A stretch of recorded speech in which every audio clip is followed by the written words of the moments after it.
Hello everyone, active with Nitish ব্লগে আবারও তোমাদের স্বাগত। আশা করি সবাই তোমরা ভালোই আছো, আমিও ভালো আছি। তো আজ আমি আমার মাকে সঙ্গে নিয়ে আগরতলার উদ্দেশ্যে রওনা দিলাম। মাকে একটু ডাক্তার দেখাবো রেগুলার চেক আপের জন্য। তো আমরা রওনা দিলাম আগরতলার উদ্দেশ্যে। তো এমনিতে তো খুব একটা আমার যাওয়া হয় না আগরতলা।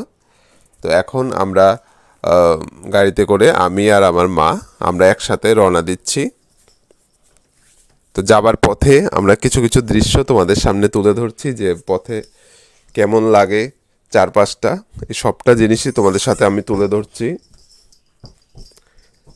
তো দেখো আমাদের যাওয়ার পথে আমরা কোথায় কোথায় কোন কোন রাস্তার মধ্য দিয়ে যাচ্ছি। তো যাই হোক, আমরা কিন্তু সবটা মানে সোনামুড়া থেকে আগরতলা পর্যন্ত সবটা জায়গা আমরা তুলিনি। ওইখানেই আগরতলারই কিছুটা অংশ আমি তোমাদের সামনে তুলে ধরলাম।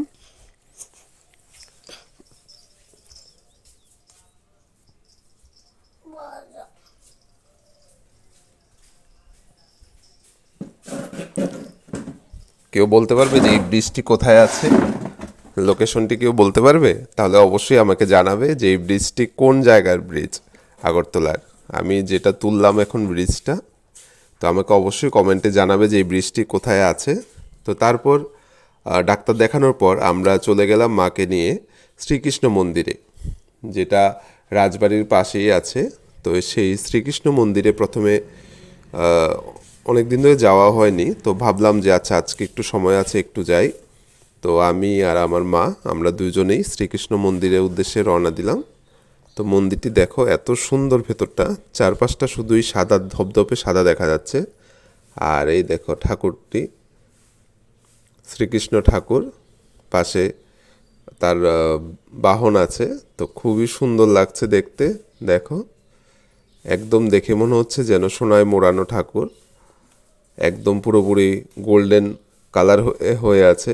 শুধু শরীরের রঙটি সাদা ধপধপে, আর নয়তো চারিদিকে শুধু সোনার বাহার আছে। খুব সুন্দর লাগছে ঠাকুরটিকে। আমি অনেক দিন পরে গেছি শ্রীকৃষ্ণ মন্দিরে, তা আমার খুবই ভালো লেগেছে ওইখানে গিয়ে। আর এত শান্ত, এত স্নিগ্ধ ওই জায়গাটি, মানে আমার খুবই ভালো লেগেছে। তো আমার মাও অনেক দিন পরে গেছে, অনেক বছর আগে একবার গিয়েছিল, তো তার মাঝে আর যাওয়া হয়নি। তো আমরা কালকে যেহেতু ডাক্তার দেখাতে গিয়েছিলাম, তো সেই সুযোগে আমরা ভাবলাম যে আচ্ছা সময় আছে যেমন একটু দেখিয়ে নিই।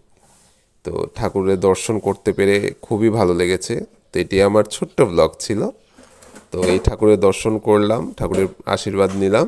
তো তারপর আমার দ্বিতীয় আরেকটি ব্লগ আসবে, যেখানে আমি দেখাবো যে আমরা কোথায় কোথায় আর গেছি।